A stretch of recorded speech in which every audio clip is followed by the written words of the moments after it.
আসসালামু আলাইকুম। এই যে দেখুন একটা জিনিস আমি খুলছি, এই জিনিসটার কেজি নাকি 2000 টাকা।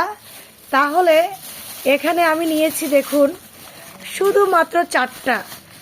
আমার ছেলের অনেক পছন্দ, সে বারবার আমাকে বলে যে আম্মু আমার জন্য এটা আনবা, আম্মু আমার জন্য এটা আনবা।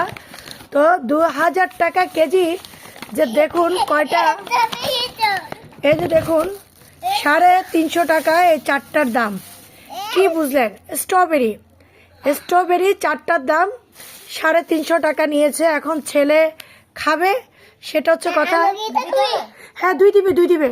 পানি নিয়ে আসো, আম্মু তুমি খাবে। এটা কি মা? স্ট্রবেরি। তো 4টা স্ট্রবেরির দাম কত আম্মু?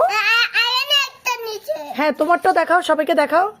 এই যে 4টা স্ট্রবেরির দাম হচ্ছে কত দেখি। ওরে দাও, এটা দাও, 4টা স্ট্রবেরির দাম হচ্ছে 350 টাকা। কি বুঝলেন? এখন কি আর করা, এত দাম দিয়ে আসলে ছেলে খাইতে চায়, তাই ছেলের জন্য 4টা নিলাম। এখন দেখি, নাও, তুমি নাও। এইভাবে খায়। ওই দেখো ভাইয়া কেমন খায়, দেখো। এবার বলো কেমন? খাও, তোমার শখের জিনিস খাও, মজা সেই স্বাদ।